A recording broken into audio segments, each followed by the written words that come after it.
Hi everyone, welcome to my channel. ఈరోజు మనం ఎంతో రుచిగా ఉండే క్యాబేజీ శనగపప్పు కర్రీ తయారు చేశానండి. బ్యాచిలర్స్ కూడా ఈజీగా తయారు చేసుకోవచ్చు. మీరు కూడా ఇలాగే ఒకసారి ట్రై చేయండి. ఎలా వచ్చిందో నాకు కామెంట్ చేయండి. ప్లీజ్ మా ఛానల్ సబ్స్క్రైబ్ చేసుకోండి. ముందుగా క్యాబేజీ శనగపప్పు కూరకి క్యాబేజీ ఇలా కొంచెం సన్నగా కట్ చేసుకోవాలి. కడిగి ఇప్పుడు కుక్కర్లో వేసేసుకుందాం. వీటిని నేను ఒక 1/2 కేజీ క్యాబేజీ బుట్టండి ఇది.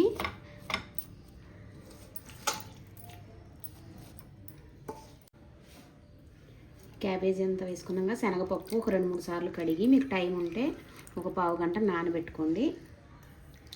ఇప్పుడు ఈ పప్పు కూడా ఈ క్యాబేజీ దాంట్లో వేసేద్దాం.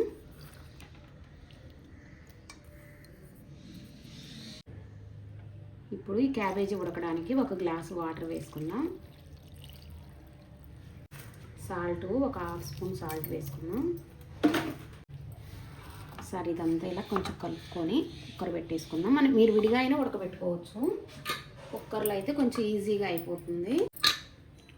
కుక్కర్ మూత పెట్టేసి గ్యాస్ మీడియం ఫ్లేమ్లో పెట్టుకొని ఒక 2 నుంచి 2-3 విజిల్స్ చూసి పెట్టుకోండి. ఒక 2 విజిల్స్ అయితే ఉడికిపోతుంది. మీడియం ఫ్లేమ్లో పెట్టుకోండి. ఇప్పుడు ఇవి క్యాబేజీ ఉడుకుతున్నాయి కదా, ఈలోపు మనం ఒక 2 ఈ సైజు ఉల్లిపాయలు, ఒక 2 ఉల్లిపాయలు, ఒక 2 పచ్చిమిర్చి, కొంచెం కరివేపాకు అన్నీ రెడీ చేసి పక్కన పెట్టేసుకుందాం. ఇప్పుడు క్యాబేజీ ఉడికిపోయింది. 3 విజిల్స్ పెట్టుకోండి, బాగా మంచిగా ఉడికిపోతుంది. ఇదిగోండి, పప్పు కూడా మనకి ఇలా ఉడకాలి. మరి మెత్తగా పప్పు ఉడికిపోతే బాగోదు. అందుకని ఒక 2-3 చూసుకొని 3 విజిల్స్ అయితే పెట్టుకోండి, మంచిగా ఉడికిపోతుంది. ఇప్పుడు ఇది ఒక జాలి గిన్నెలో వాడేసుకుందాం.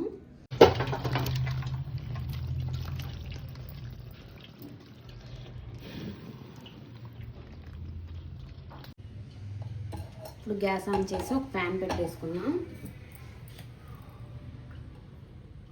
ఒక 4-5 స్పూన్స్ ఆయిల్ వేసుకుందాం.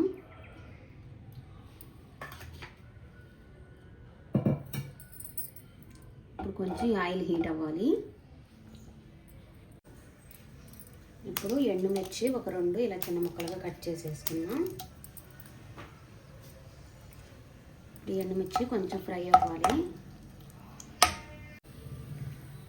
ఎండుమిర్చి ఫ్రై అయినాయి. కొంచెం ఆవాలు, జీలకర్ర వేసుకుందాం.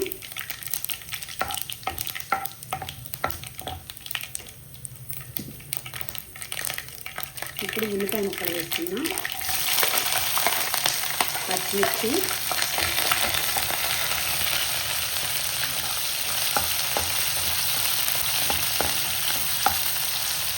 ఒక 2 రెమ్మల కరివేపాకు,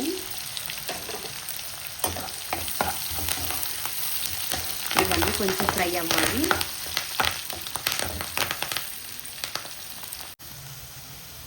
ఇప్పుడు ఒక 1/2 స్పూన్ అల్లం వెల్లుల్లి పేస్ట్ కూడా వేసుకున్నాం.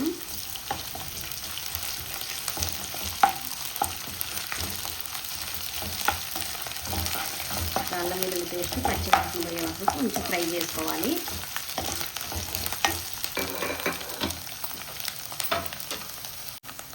ఇప్పుడు ఒక 1/2 స్పూన్ పసుపు వేసుకున్నాం.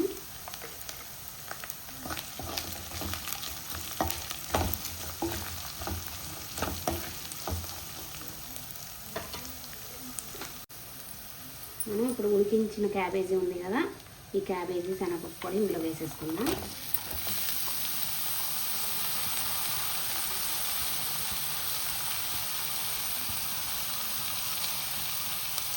కొంచెం ఉప్పు వేసుకున్నాం. ఆల్రెడీ మనం శనగపప్పు ఉడికించేటప్పుడు వేసుకున్నాము. క్యాబేజీ శనగపప్పు ఉడికించేటప్పుడు చూసి వేసుకోండి ఉప్పు.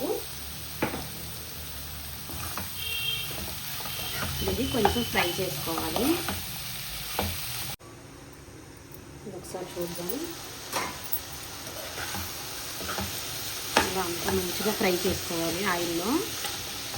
మీరు ఉప్పు అది సరిపోయిందో లేదో కొంచెం కారం అది వేసిన తర్వాత అప్పుడు చెక్ చేసుకోండి. చూసి వేసుకోండి కారం, ఇది టేస్ట్కి సరిపోను.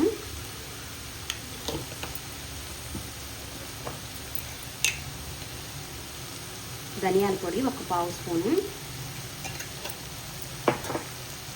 వేసి ఇప్పుడు ఇదంతా బాగా కలిసేలాగా కలుపుకోవాలి. వంట రాని వాళ్ళు కూడా ఈజీగా చేసేయచ్చు ఈ క్యాబేజీ శనగపప్పు కర్రీ.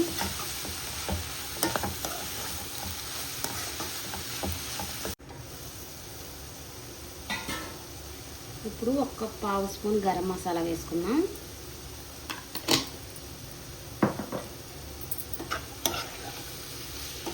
మనకి బాగా ఫ్రై అయిపోయింది.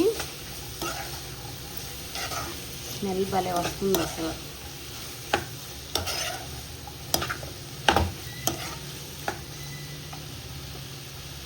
ఇప్పుడు కొంచెం కొత్తిమీర కూడా వేసేసుకుందాం.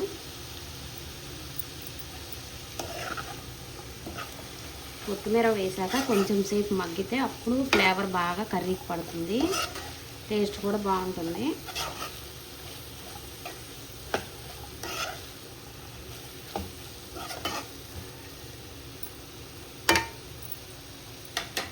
మనకి అన్నీ బాగా వేగిపోయాయండి. ఇప్పుడు గ్యాస్ ఆఫ్ చేసేసి వేరే బౌల్లో తీసుకుందాం కర్రీ మనం.